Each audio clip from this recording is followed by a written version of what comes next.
Hello, everyone. Ben Bussey here, faculty on the McPhail Center for Music, and we're here today to talk about the all-state etude for bass trombone.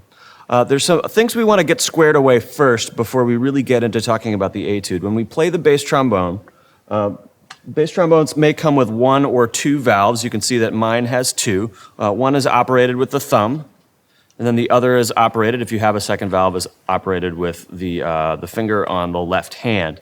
Your bass trombone may only have one valve, and that's fine. This etude is still perfectly playable with a single valve bass trombone, although we have to do a little fidgeting for that low B to come out. When we tune our valves, my suggestion is that when we tune our F attachment valve, that's the one with our thumb, that we tune it to the note F below B flat, and you can tune that to either B flat.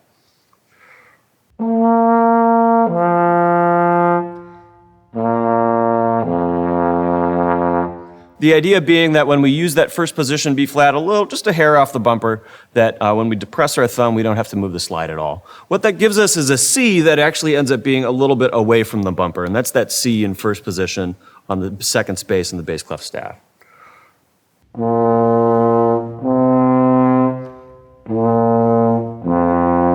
And I'll demonstrate again so that you can really see the change in the slide.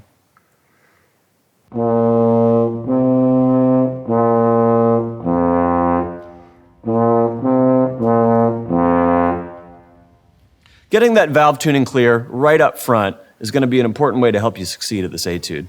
Your second trigger may be tuned in a variety of different ways. The most likely tuning you're going to encounter is F with the thumb and then G flat with the index finger or the middle finger.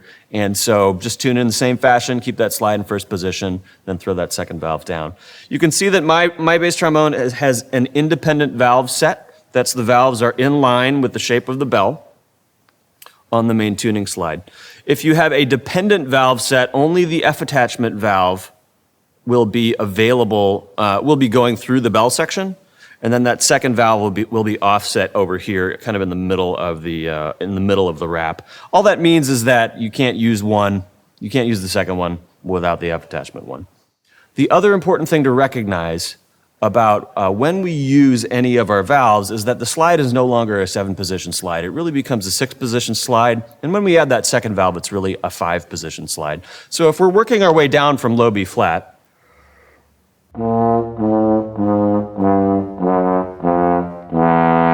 there are my 7 positions. As soon as I depress that F attachment and start lower on the low F,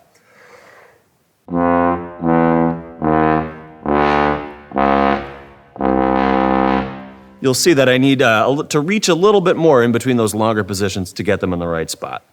And then when we add both valves,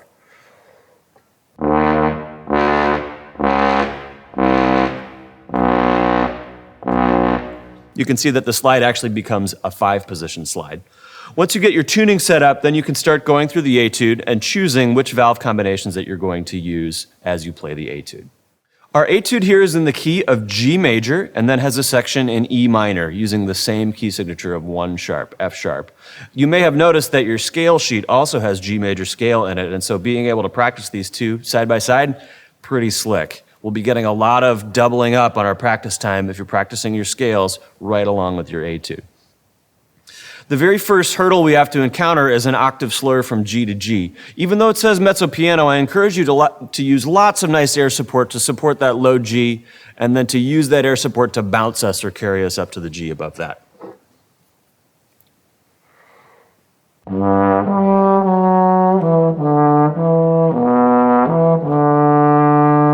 Not too shy.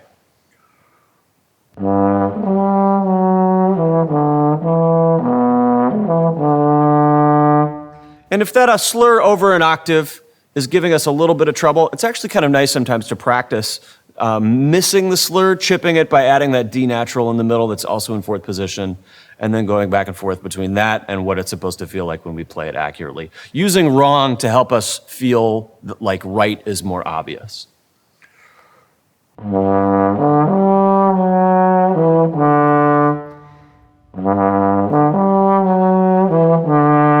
So now that I have a good idea of what it feels like to hit that note, it might be easier to avoid it.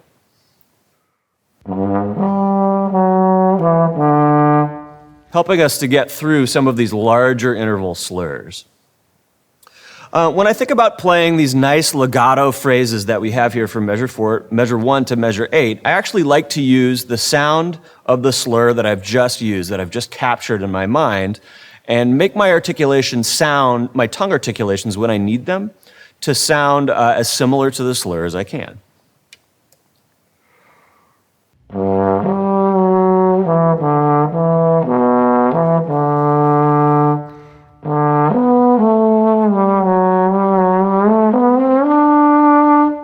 So I'm really just trying to identify where I have those natural grain slurs and where I have glissandos, and using my tongue in a way, or thinking about my air and my sound in a way where I'm trying to get the sound of the articulations, the legato articulations, to match. We've played through measure 1, measure 8. Note the dynamic change both in measure 4. We have mezzo forte in measure 5, and then a gradual descent, ritardando gradual descent at the end of measure 8. I think it's okay, like I did on the demo, a playing video, to give ourselves a little pause before we re-enter in time in measure 9. It'll give us a split second to reset our brains, not only to the new 4/4 tempo and key, but just give us an extra moment. I think that's fine. In measure 9, 10, 11, and 12, and then moving on later, we have a lot of accents written, and they're written in like places that we would pretty much expect. I like to think about accents as little bursts of air at the beginning of the note. Like my air is shaped the way the accent looks. So if I have an accent that looks like this, I want my air to do that, with a little bit of taper at the end. If I were to play the first 2 bars, measure 9 and measure 10 of the Allegro agitato, without the accent, it might sound like this.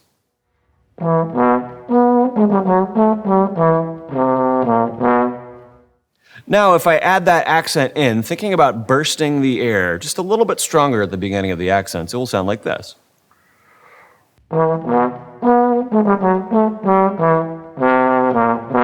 And I could even practice that with just the air, without the instrument.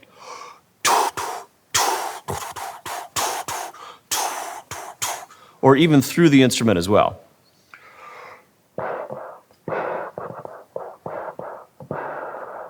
And I think you can even hear through the bell, without the buzz, the difference in the strength of the air on those accented notes. The final thing I want to discuss with you today is measures 15, 16, and 17. We have a very unusual sound here. This is the fully diminished sound. All of these notes are stacked up in minor thirds. This is a great sound to practice in isolation, away from just thinking about making sure that we're getting nice, accurate triplet 8-note rhythms along with everything else. So when I practice something like this, I might just take those notes and play them in a different order, or play them in order where I'm going from lowest to highest. So for example, starting in measure 15, if we go from low F sharp to A to C to D sharp, we can continue that pattern all the way up to the middle C at the end of measure 17. That might sound like this.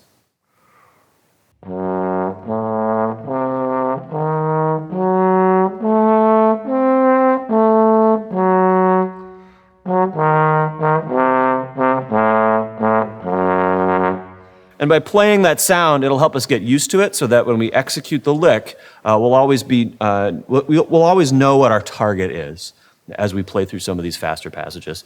Obviously, slow practice is also recommended for this section.